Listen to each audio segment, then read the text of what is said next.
All right, everyone. Thanks for being here. This week we have very fortunately have my collaborator Isabel Rebollido here. So Isa did her undergrad in Universidad de Santiago de Compostela in Galicia, where she worked on um, rapid process nucleosynthesis in astrophysics scenarios. She then did master's in astrophysics in Universidad de Laguna in Tenerife, Spain. And then she worked on phase curve of Kepler 7b with Kepler data. Then she went to ESAC. I think it stands for something European Space Astronomy Center. Space and Astronomy Center. Thank you. As a trainee working with Bruno Marin and Alvaro Rivas on transitional disk with archival data from Herschel Space Telescope. And then she moved on to work on her PhD at Universidad Autónoma de Madrid under the supervision of Eva Vijabel and Benjamin Montesinos. Her thesis work, which she talked a little bit about yesterday at the Journal Club, was the presence of variable gas and exocomets in the environment of main sequence stars. So you can, and then she moved on to a postdoc at Space Telescope Science Institute, where I met Isa. And Isa very graciously had me working on her cycle 1 JWST data, which I presented a few months ago. And so it's been a great pleasure knowing Isa and working with her. So, and I think Isa is one of these scholars who have an expertise in a wide range of multi-wavelength observation, going from far UV all the way to millimeter with ALM observations and even longer wavelengths. Sorry if I missed any. So please take it away with that lengthy, but well-deserved introduction. Great. Thank you so much, Cicero. Thanks everyone for coming and taking the time. And thank you everyone online. So my name is Isabel Rebollido. I am right now a research fellow at the European Space Agency, but I will be moving on to the Astrobiology Center with a small grant in May, actually, so next month. And so I'm going to talk about a lot of the things that I did when I was at ST, at Space Telescope in Baltimore, and some of the things that have come out of that work in form of different proposals and that are connected. And I'm going to tie everything up in the context of the Beta Pictoris disk, because it's just like there's so many things going on. I warn you, the title might be a bit misleading. I'm talking about gas in debris disks for the case of Beta Pictoris, but I will also be talking a lot about the dust because they're both interconnected. It's kind of findable, right? So some of the things I'm going to say might be already familiar for the people that were here in the journal, so I apologize for that. But I'm going to start a little bit with, this works. Maybe not, I'll just do it. Talk about planet formation, just to give you a little bit of context. So planet formation process, we have our hypothesis of how that works, and we have some of the phases backed up with observational evidence. And what I'm going to be talking about is not the full, maybe I do the mouse so people can see. Okay, so I'm not going to talk about the full process of the cloud collapse, and I'm going to focus on the parts of the disk already. So what I'm most interested in is what happens between the protoplanetary phase and the mature planetary system if you read your giant planets. And this is like kind of recent knowledge. Your giant planets are being formed in the protoplanetary phase where you have large amounts of gas in the system still, but as that gas depleted, it's harder for the embryos or the protoplanets to accrete this gas. So what you have after the protoplanetary phase, it's like a halt to the planet formation process, but we think rocky planets are still being formed. So this is a very interesting moment when we talk about astrobiology and search for life, because this rocky planets is where we are more focused on to try to find these signatures, right? So at this stage, most of the protoplanetary material is depleted, and we start having secondary production of everything, mostly dust. That's what we most have at this stage. But we're also going through this gas depletion phase. But so classically, we've always said that at this point, what we have is a debris disk. So it's a disk that has remainings of the planet formation process in the form of planetesimals, the small rocky bodies, you might already have some giant planets and dust, and that's it. So classically, at this stage, we did not have any gas. And the process goes a little bit like this. So we go from like this very massive, very flare, high scale, high disks into a very settled, I don't know what my nose is, into a very settled disks that loses a lot of mass to photoevaporation and accretion. Both it's not there, but it's also accreting on the planets and the star. And this is the phase. This is the phase that I'm most interested in, and the phase that Beta Pic is in, but that's called a debris disk, and you can see that it's just like pebbles and dust. And so, why am I gonna talk about Beta Pic and not other debris disks? There are many debris disks that are really interesting, but this one is like it has it all. It's a very young system. It's only 20 million years, so that means it's right after the protoplanetary phase. It has just lost all of this gas and material. It's also very close. So it's only 19 parsecs away, which allows us to study its structure. And it's also very bright in the infrared. So that means the luminosity of the dust is really high. Because if we have low infrared luminosities, then the star, even if we use a chronograph, it's gonna like block most of the light from the dust, and then it's really hard to characterize what's in the system.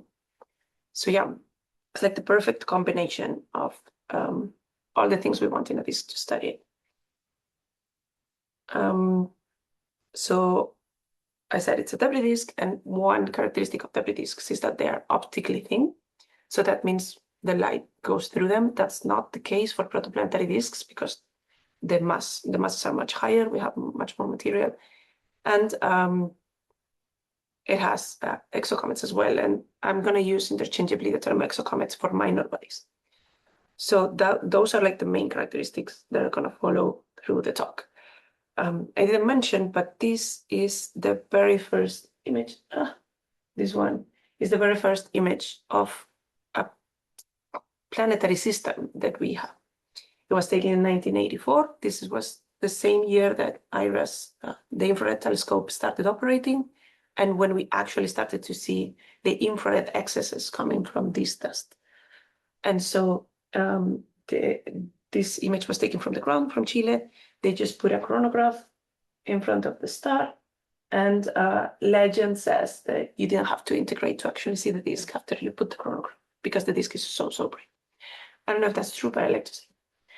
I think it's fun.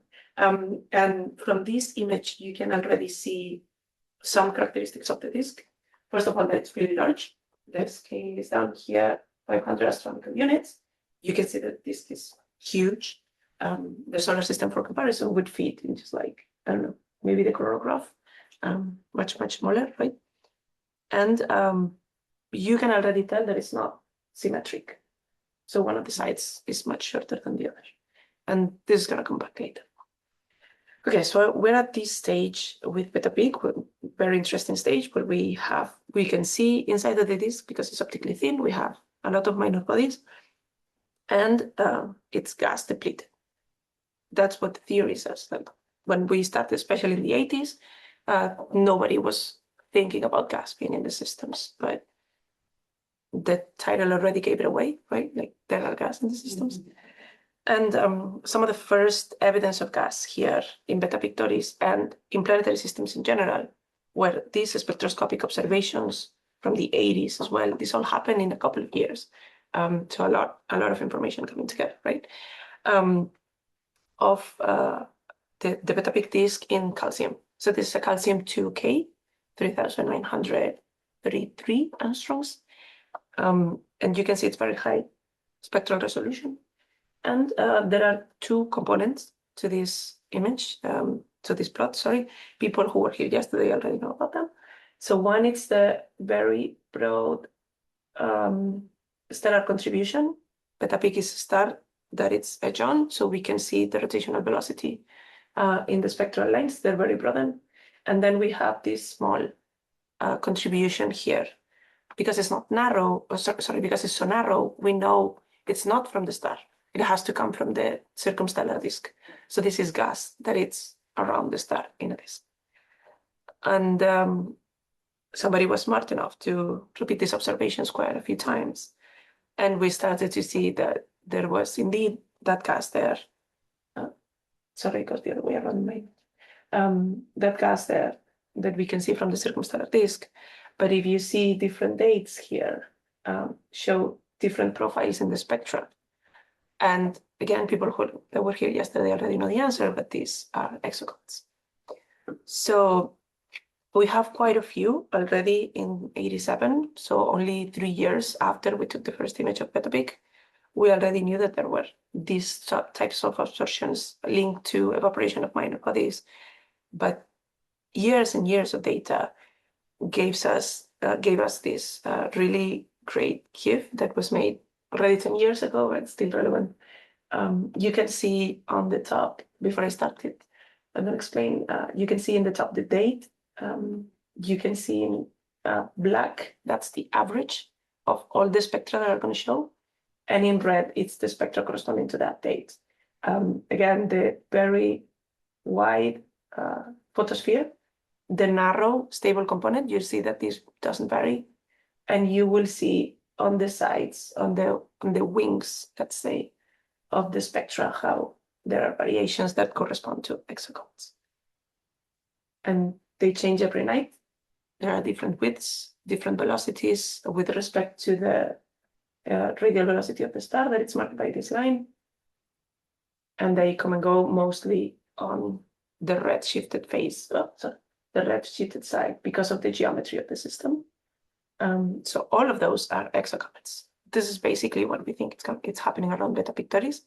As these bodies pass in front of the star, they evaporate. That's why we call them exocomets. We don't really know how big they are. We cannot know, but we don't really know their composition, so we cannot really say they're icy. Again, this was calcium, so we know that they have to be really close to the star to sublimate the calcium. We're talking 1,000 Kelvin at least. And when they sublimate or evaporate and generate those tails, the gas in the cometary tail causes these small absorptions. They're just a few milliangstroms in equivalent width. So they're really hard to detect because first they're sporadic and then second they're very small. But yeah, so years and years of taking data and spectra of Beta Pic allowed us to do deeper studies. We actually have now, I think around, I did a recap last year, like 10,000 spectra of Beta Pictoris since the 80s. But already in 2014, when they only had like 2,000 or 3,000, they were able to make a study of the orbits of these comets based on their velocities and their depths. And they could conclude that there were two families of comets in Beta Pic, which is very similar to what we actually have in the solar system. In the solar system, we have, for example, the Kuiper belt objects, or even the Oort cloud objects, and the asteroid family objects like Jupiter family comets. So it basically means that we're getting comets from different parts of the disk.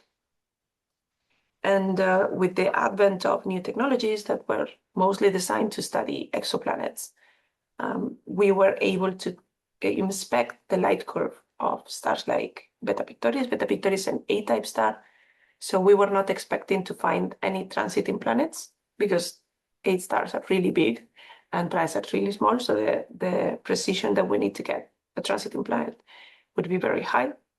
But we started to see these features in the light curve. You can see the time in the x-axis and the magnitude on the y-axis. We started to see these transits that are highly asymmetrical, and that's the transit of exocomets. These transits were actually already predicted in 1999 by Alain Le Cavalier. He did some modeling and said that, well, if you have the right inclination and the right impact parameter for the comet towards the star, you would see how the ingress looks like a solid body. This is the ingress of an exoplanet as well. But then the egress, it's an exponential decay that corresponds to the tail of the comet. So as the comet goes in front of the star, the tail gets fainter and fainter. And so the signal gets smaller and smaller.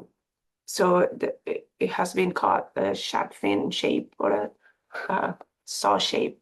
You can discuss what's your favorite. So this was with Tess.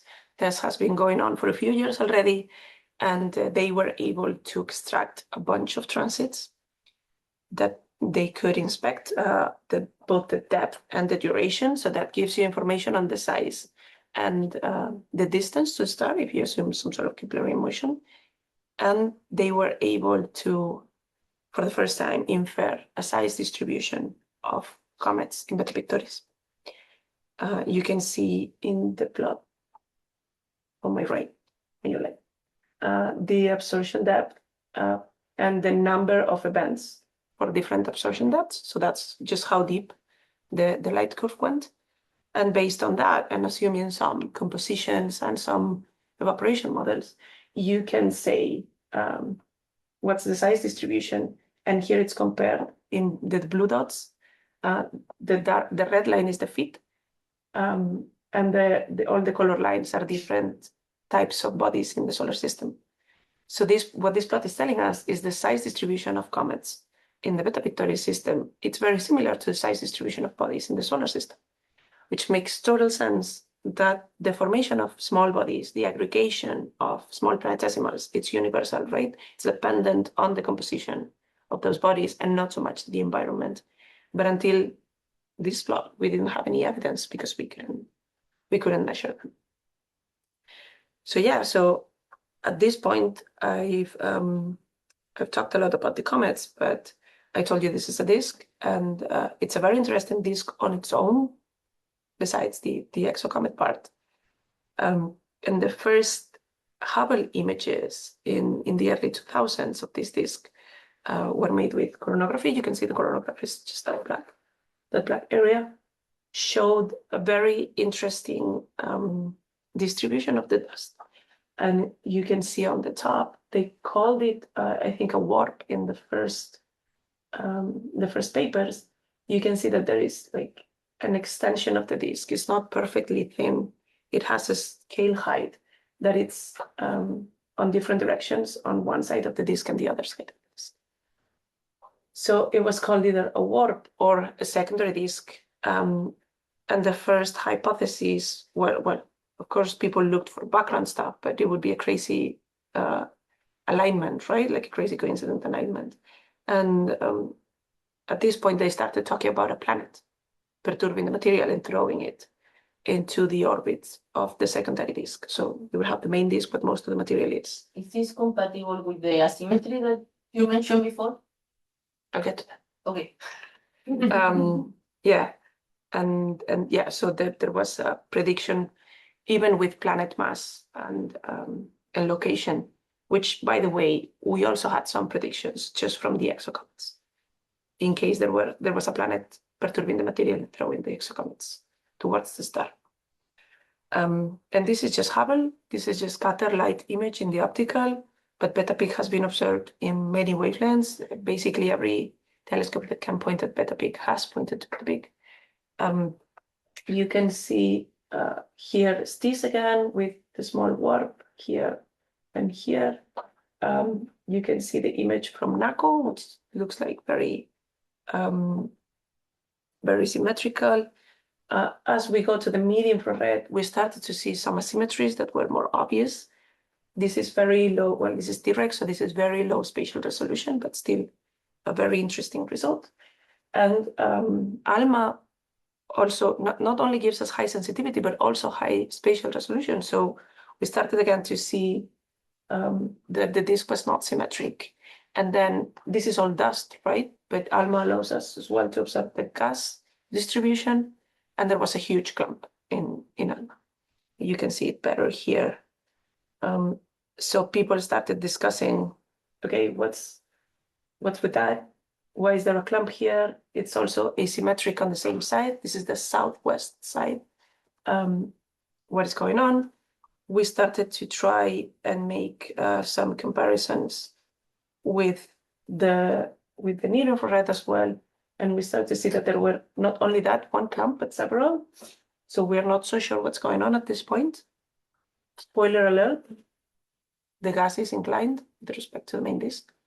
You can see here, like it's a very small inclination, but again, we're finding sort of a secondary disk. Yeah, and so people automatically started to look for planets in these locations, right? Because we're having some evidence of material clumping there. The first detection of a planet came in 2008. The paper is from 2009, but the press release, I believe, was from 2008. And it was done from Chile with NACO. You can see this is a composite image. So it's showing the disk and then the coronagraph, where the coronagraph is. This is just like two images from two different telescopes overplotted. And here it's the coronagraph that blocks the light of the star.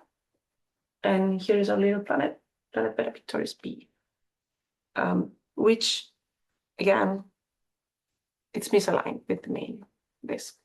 So it all starts to fall in place, right? Like we have a planet that is misaligned, we have the gas that is misaligned, and we have a secondary, smaller disk that is misaligned as well. So everything seems to fit there. So everybody was just like, fine, great. This planet is causing the exocomets. This planet is causing the misalignment of the disk. And maybe it's causing the clumps, which is with resonances.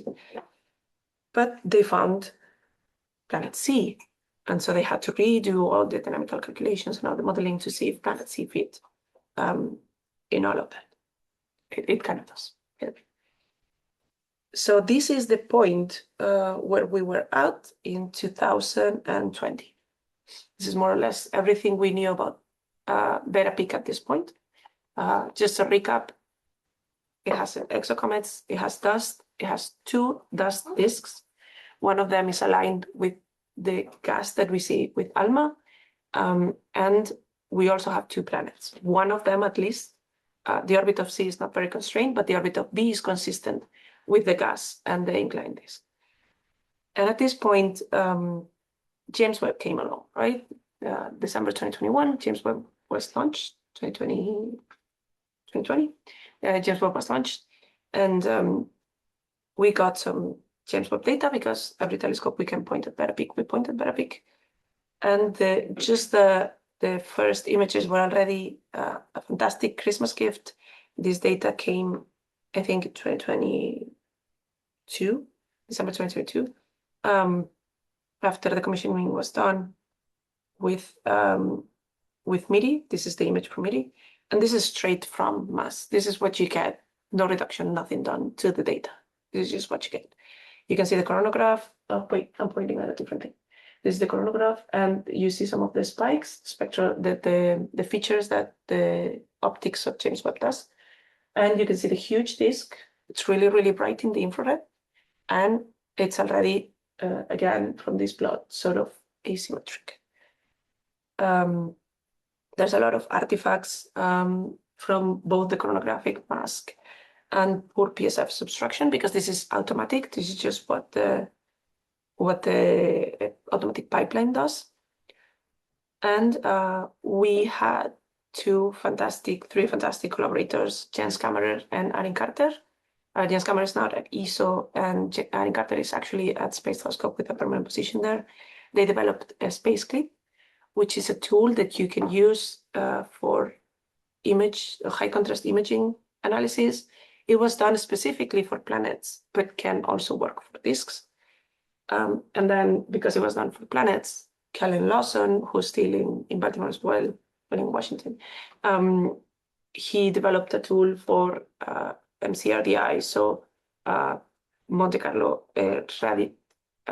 reduction differential imaging, so we could more focus on the disk features.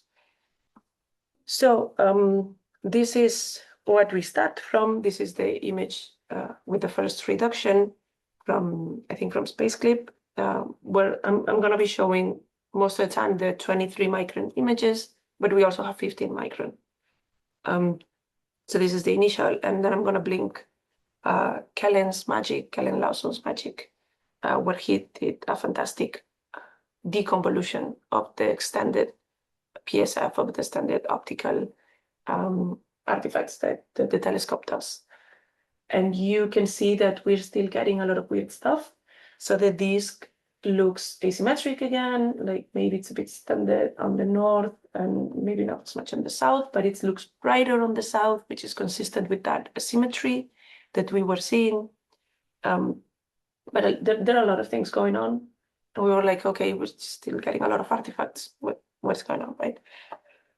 But luckily, because to investigate disks and also for high contrast imaging studies of planets, we usually take two rolls. So we take an image, we move the telescope slightly, we take another image, and then when you combine the both, you have to de-rotate one, right? To combine them, increase the signal to noise and get rid of all the artifacts from the telescope. So we did that, and we were thinking, okay, when we do that, all of this stuff is just gonna go away, and we'll have our nice disks, and that's it. But surprise, surprise, when we took the two rolls, all of that stuff remains. There are some things that are gone. There might be from the PSF subtraction or just the telescope effects, but we still had a lot of features that were never seen before in Beta Pic, despite 40 years of intensive studies of this disk, right? So this was the magic of James Webb. We saw a bunch of features, both you can see now the 15 micron and the 23 micron images. They look different because they have different coronagraphs. This is one type of coronagraph that is called a LEO mask, and this is another type of coronagraph that is called a four-quadrant phase mask. Advantages and disadvantages. This PSF is a nightmare, but allows us to go closer in to the star, so the inner working angle is better. And the other way around, this one, it's easier to deal with, but we are much further out from the star. So yeah, we started to try and characterize these features that we thought were interesting. So especially these two. We can talk also about what we call the nebulosity here, but that will come up later. But yeah, we mostly focused on this one, and I hope you can see here. Is the contrast all right? Yeah. That there are also like two disks. So that's what we call the fork, and the other one, because we are astronomers, we call it cat's tail. So we were lucky enough that we had two different filters, so we could construct the colors for this image. And the Space Telescope team did a fantastic job of creating this plot that was also the cover of my talk. That was used for the press release. It just shows the LEO coronagraph because the other one, the four-quadrant phase mask, is much smaller, right? So yeah, this is the James Webb image of Beta Pictoris. We have the cat's tail. We have the extended secondary disk. Remember the secondary disk we had already seen with Hubble and with ALMA. So the inclination of the secondary disk is consistent with that. So we think it's the same thing. And then we have the main disk plane that we already know. And of course, like all of this going on here that you will see only gets more complicated. So because there is a color difference, apparently, between all of these new features that we're seeing, the extended secondary disk, the cat's tail, and what we already had, that it's the main disk. The main disk is much redder. We started to talk about differences in composition. So the material, if the colors are different, the material must be different as well somehow. And we were also starting to wonder, like, how do you get material up here? Like the material in the secondary disk, okay, we have a planet, it's aligned with that orbit, it might just be steering the material and throwing it in that orbit, but how do you get it up there? And Chris Stark, who was actually one of the PIs of this, he's in NASA Goddard. Yeah, I think there is also Chris Stark here. It's a different brought up this nice sketch from Sasha Krivov's paper in 2010, where Sasha discusses how the dust behaves depending on how the radiation from the star and the gravity from the star affects it. And they define what's called the beta parameter. So beta is basically the ratio between the force exerted by radiation pressure and the force exerted by gravity. So if your beta is really high, the radiation pressure is stronger than the gravity. And if your beta is really low, the gravity is stronger than the radiation pressure. So low betas means that you have your particles gravitationally bound. So, so here you can see beta 0 basically means a circular Keplerian orbit. And the higher the beta, the less bound you are to the system. So at 0.5, you already have hyperbolas. And at beta larger than 1, you have anomalous hyperbolas, which is kind of what we are interested for this case. So Chris started to do modeling to try and investigate how do you create this material. And we started talking about a dust production event. Nobody wanted to say collision because we don't really know if it's a collision. So he did these models where if you have a collisional point here or a dust production event here, you would have a lot of material that has a low beta, and then it's gravitationally bound. So you have this disk, which would be consistent with the secondary disk, and some beta that is just not gravitationally bound and goes away. So these would kind of explain the cat's tail, but would not explain all of that stuff that was next to it, the nebulosity. But what happens if instead of just like a dust production event, you have a lot of them? And if you repeat this process and you let it evolve and you add some ISM drag composition, you actually can sort of reproduce what's going on in the cat's tail. And at the same time, you're generating your extended secondary disk. So we have a secondary disk that is larger or more extended on the northeast side, shorter on the southwest side, and you're also creating the cat's tail. So it all adds up, right? But how do you create a stream of material that has these high betas that just blow away so fast?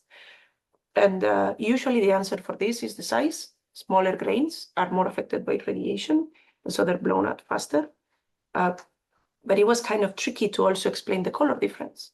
Why do we have some color in this component and then not in the main disk?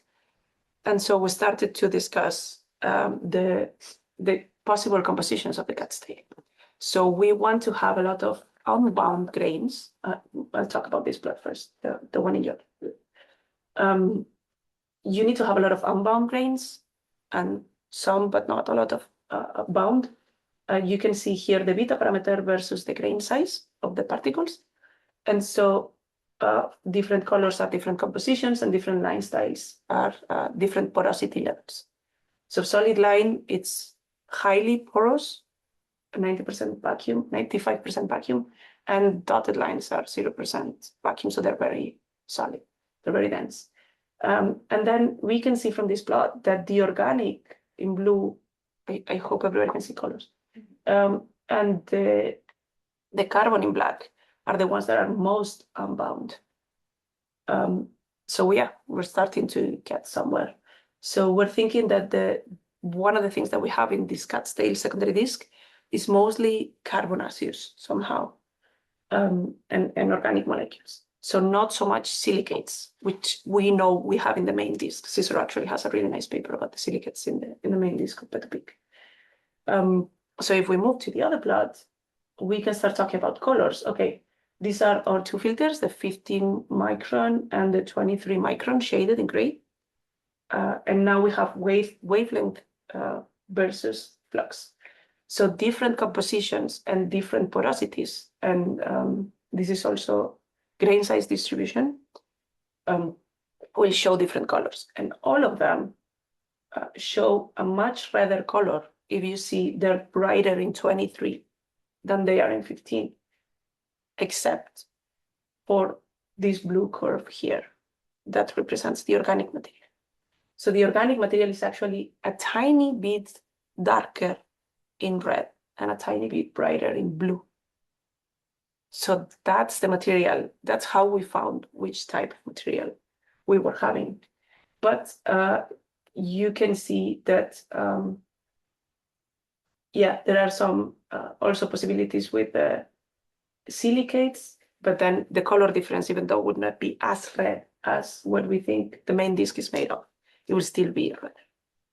Yeah, and so one last check was, okay, what if we change the vacuum level? How sure are we of the porosity of the grains? And it's the same, right? Like we don't get we don't get the same shape. It gets much redder if we have solid material, dense material, than if we have porous material. So yeah, so this is how we got to, okay, we probably have a dust production event or a collision, however you want to call it, that it's creating or it's releasing a lot of organics, fluffy organics into the medium. And the non-fluffy organics are just in the extended secondary disc. And again, the people at ST in the communications team did a fantastic animation of what we think happened. And you can see here that the secondary disk was already there. The secondary, before all of these production events, the dust production events, because we think the secondary disk was being created by the planet. The planet is in a misaligned orbit. So regardless of collisions or whatever, the planet was already generating this secondary disk, throwing material away. And when the dust production event happened, we generate this cat's tail, this secondary tail that we have. And then we have some effects from the ISM that it's kind of curving. And you can see from this video that actually the cat's tail is really far away. When we're talking about disk projected distances, this is like 100 and something. This is not that far, astronomical units. It's not that far from the star. But when we see it in perspective, it has to be really far away for everything to fall in place. And we were able to estimate with Chris's model when this collision happened, and we think it was roughly 150 years ago, so pretty recent. And you know what else happened? What is consistent with 150 years ago collision? It's the gas with ALMA. And the gas we see with ALMA is consistent with being generated 150 years ago, and it's co-located with the dust production event point. So we actually think we did not only generate the cat's tail with that collision, we also generated the gas that we see with ALMA and possibly some of the clumps that we were seeing in the mid-infrared. So it all kind of falls in place very nicely. So that's the story of the cat's tail. But there was more James Webb data. I'm actually going to talk about the MRS spectra. So MRS, it's an IFU, an interferometric spectrograph. So they also pointed it at Beta Peak. The field of view is much smaller. We're very, very close to the disk. And Christine Chen and Kaden Wortham, who was her PhD student who recently graduated, took the data and said, like, okay, we're having spectra of the inner region of the system, but we already had one from Spitzer. But Spitzer had a much larger angular resolution. So they extracted the spectra in the Spitzer beam and compared it to what Spitzer had seen 20 years before. And it was amazing. So all the features that Christine Chen, by the way, I think published the Spitzer IRS as well, all the features that she had seen in 2004, 5, were absolutely gone. They were not there anymore. So what's that? That could also be a collision. You have a collision to generate all this dust that it's creating these features, and the collision settles and the dust goes away. So it's fantastic. Like we have another evidence for this collision. Well, actually, no, this is another collision that it's much closer to the star. And that probably happened only 20 years ago, like right before the Spitzer observation. So this is either a fantastic coincidence or a groundbreaking result on the topic of collisions in planetary systems. Because until this point, until a couple of years ago, and I think people still struggle with this, the idea or the consensus was that collisions in debris disks were really rare because they're optically thin, they're not that dense, they're not like planetary disks.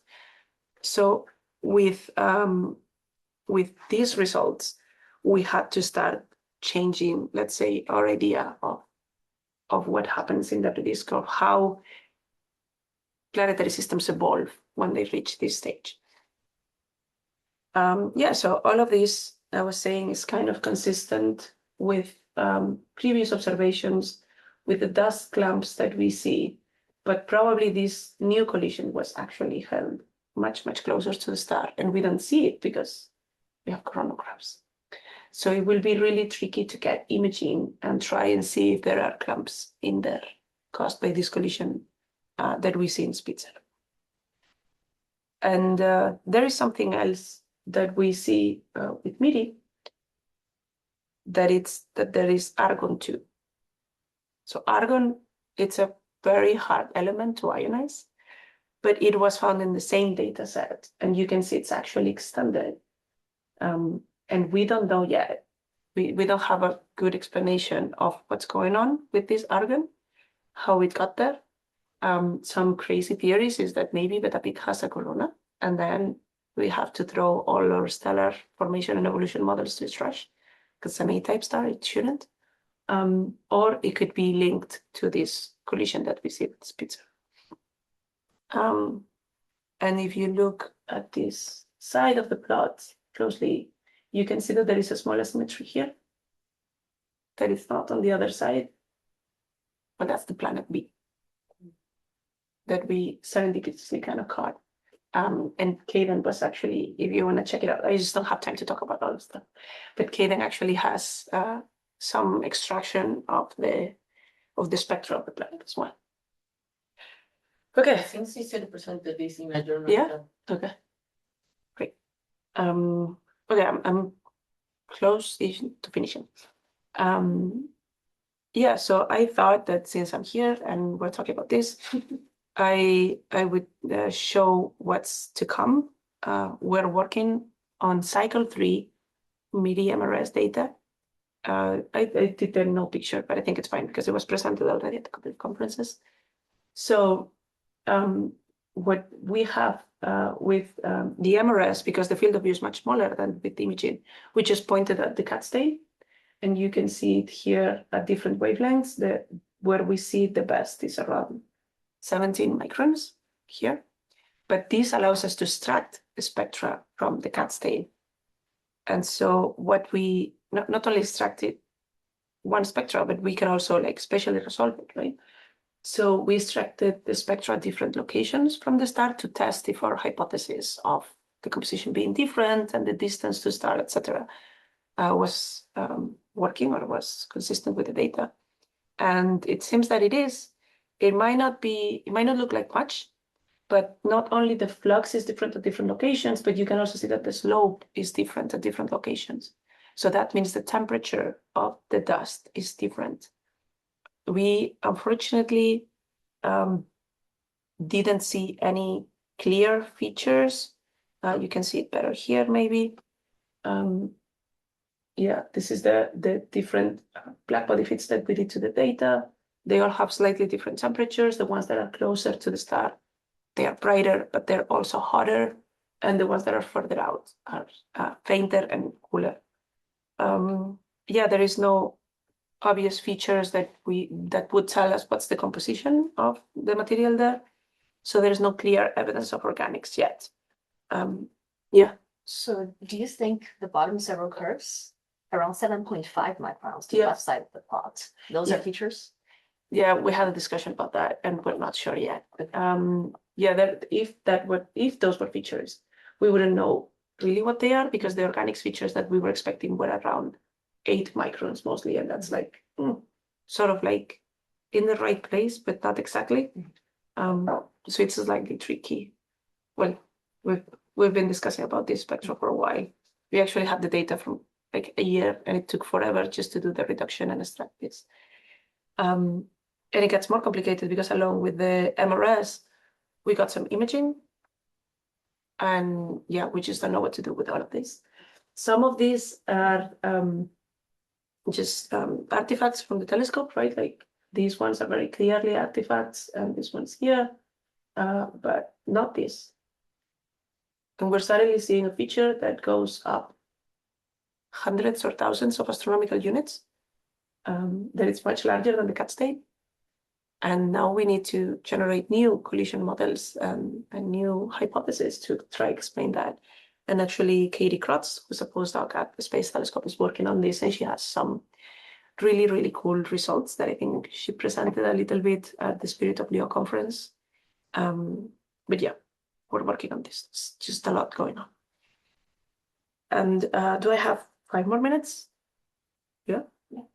Okay, then I will also say that we, along with the MIRI images, we took NIRCam images that are much shorter wavelength, and none of this shows a NIRCam. This is consistent with the models actually that we have for the cat's tail. Because of the material, it would be super, super faint in near infrared and only show up around, 20 microns, a bit less than 20 microns. So yeah, great. But the NIRCam images were not taken to look at the disk. They were taken to look at the planet, which is Beta Pictoris, and it's just above slightly all the contrast curves that we have. So we were barely able to detect it. These are all the contrast curves for the different filters. So that's what we could see for a companion mass. So we barely detect it. You see all the planets in the solar system have much lower contrasts. And this is just because Beta Pictoris is younger, right? And the younger the planet, the brighter it is. So yeah, we're supposed to be able to see it. It is there. I don't know if you trust me or not, but I promise you it's there. Maybe it's clearer here in the 4W. 4W here. Yeah, so we were able to extract some data from it, a few astrometry that helped us constrain the orbit of the planet. Even though, just so you know, it's much better to do it from the ground. So do not get James Webb time to constrain orbits, just do it from the ground. But we also were able to get spectra and, from the NIRCam some photometric points and fit it to all the data that we have. So again, we have some consistency with that. If I can, I will also show the the MIRI that Caden did. Here you can see clearly the planet, maybe more clear than before. Here, we still have some residuals from the disk. And this is how all the James Webb data of the planet looks like. So it seems that we have a pretty good constraint on the atmosphere of the planet Beta Pictoris, which is absolutely not true for Beta Pictoris because Beta Pictoris is so close that we cannot reach it. It has to be done with interferometry from the ground. We cannot do it from space. Hopefully, Gravity Plus will give us some new information on Beta Pictoris. And I think I've been going for like 50 minutes, so I'll leave it here. Yep. So I hope I convinced you that Beta Pic, it's a very complex and interesting system, and we've done so many things and still so many to do. It's still to be found if exocomets are connected somehow to collisions. We know probably the planets are, because planet B, it's the one that is throwing the material on an inclined orbit, and what allows this to create this shape of the cat's tail. So it's not clear whether the other components are. We also know that the clumps that we see in both gas and dust are connected to this. So yeah, still we don't have the full picture of all the information that we have. So the images, I hope you like the images of Beta Pic, of the fork and the cat's tail. And yeah, new data that came with cycle 3 has given us new features that are super complicated to interpret, but we're on it. Just a summary of the NIRCam stuff. There are no new planets. We do have some deep limits, but again, we're talking over 10 astronomical units from the star, so they're pretty far already. And it was pretty challenging to extract the photometry of the planet with the disk. So that's why we have to go to interferometry for planet C.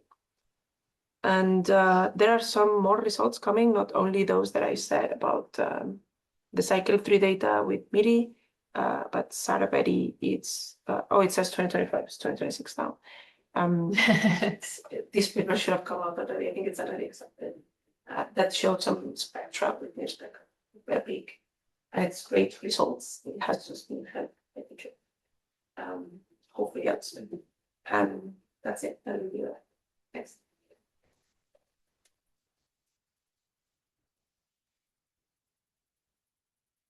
Are there any questions? To go back to that Mary image, the last one you showed, the new one. Yeah. Yeah, that one. I was just wondering if you put it like positioned it like that on purpose. What do you mean? Well, it's kind of in the bottom right corner. So were you already Right, expecting right, that right. thing to be there and that's why No. you put it there? No. The image is cropped, right? So the it's centered with the star, the field of view, but there is nothing going on here. Everything is in this side. Oh, okay. All right. So yeah, we were not expecting how extended the northeast side is actually. It's much more extended than we thought. Because we already knew that there were already some images that suggested that this is like 1,000 astronomical units radius, or 1,000 astronomical units used in captivity. But yeah, we were not expecting it to show up in medium infrared. That shows in scatter light because those grains are very small and they've been pushed away by radiation pressure. But these are much larger. They're not supposed to be that affected by radiation pressure anymore. So we probably have like a different composition at these distances than we expected. Actually, to me, it also seems like in the JWST data, it's way more symmetric than it was in that early 1980s Yeah, data. Is that also like a difference in wavelength or sensitivity or? it could be. So for example, in the near so if you see it in scatter light, this is a scatter light. So it means that the grains are reflecting the light from the star. The distribution is slightly different, so it doesn't show as asymmetrical. The more you go to the infrared, the more asymmetrical it is, to a point where like you only see the inner parts of the disk again.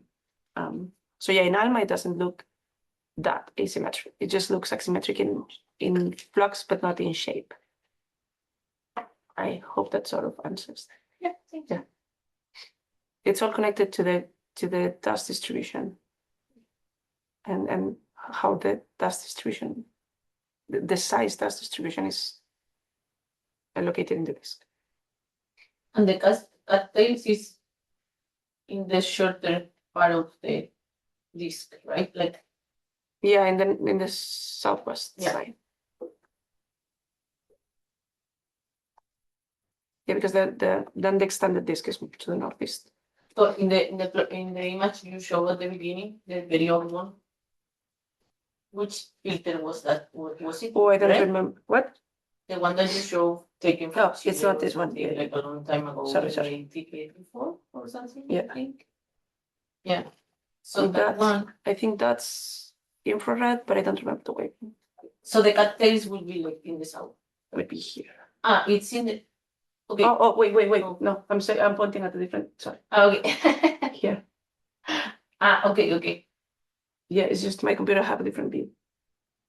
It was impossible to see from there, so you need to do it with James Webb to see it. I don't know if it's impossible to see from the Earth. I would say because you have to go to 20 microns, those observations from the ground there. You cannot do that. Yeah. You will have so much sky pollution that you won't see it.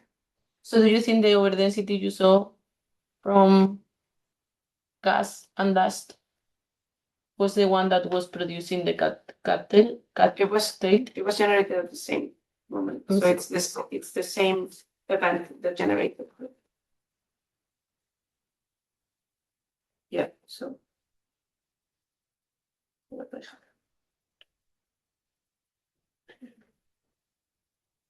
Yeah. So this overdensity embedded gas and dust that we see with ALMA. And some of the terms we see in the media infrared would be consistent with the gas.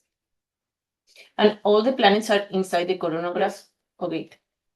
Yeah, they're around here, and then those are even So you said that the cat scale most likely is from a collision 150 years ago, while the inner one from the MIRI IFU shows a 20-year collision, like Yeah. one from 20 years ago. How well can you pinpoint the location of a 150 million year ago's collision? Are they close to each other or are they not close at all? The two collisions? Yes, are they connected? No, they can't be. So the one that we see with the Spitzer comparison, so this one, Mhm. that has to be way closer in. The thing is, 150 years ago, it's not that long for something that it's at 85, roughly 85 astronomical units from this. Like you wouldn't move that much. And also, this is sort of complicated and not my expertise, but like the dynamical effects of collisions, you would always have your pinpoint at the location of the collision, regardless of the orbit. So the collision point would not move. So I don't know if you remember, because you know a little bit more about this. I guess you're referring to the steady state collisions. But I was thinking, because you have two planets, is it possible to create a chain of collisions where you have something hidden outside, collide there, which perturbs the chain of planets, like the two planets, and then you have one more collision that's. But at the how big? inner. No, because we're talking like maybe 50 astronomical units difference in location. How big should a collision be so you can perturb something in 50 astronomical units? You know what I mean? It doesn't mean that there is not a connection in all the dynamical activity in the system. But I don't think the two collisions are connected. How much energy do you need to input into the collision that creates the? Oh, I don't remember. This is actually something that I think Chris didn't work on, but Katie is working on.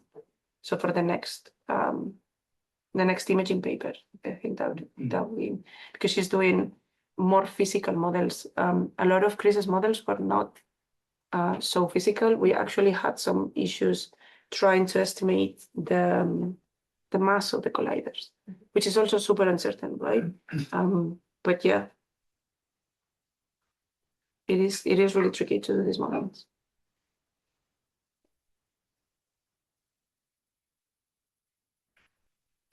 What's the best approach to keying all that instrumental artifacts in MIRI image you show? Yeah, so what we usually do is the rolling.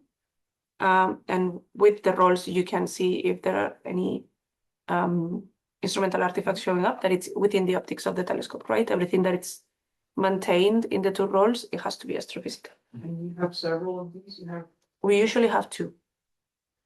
Yeah, that's what we usually have. You already have it, you just have to reduce it. Yeah. We always, when we design the observations for these types of systems, we usually get two rolls. And they do the same thing for planets. And it's even worse for planets, because in planets you can get speckles. So those would look like point sources. So it would look like a planet.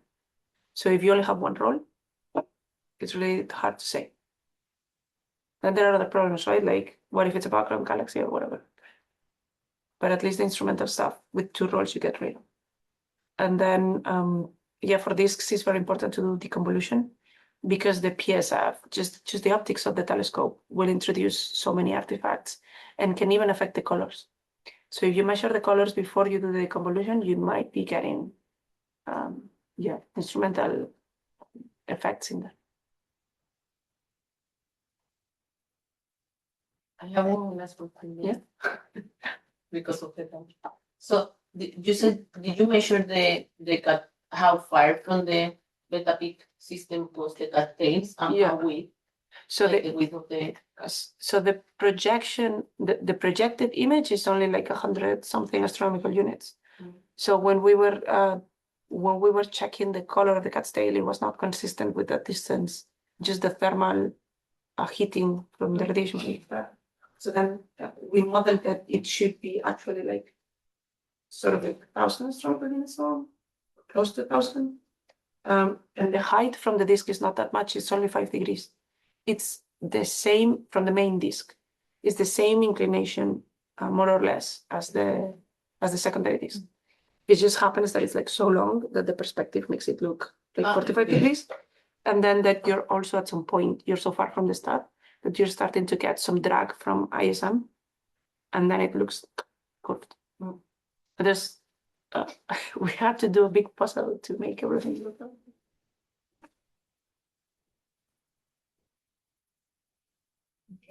I guess no more questions from the room, and I guess is there any last question from online? Okay, well, if not, let's thank Lisa for her.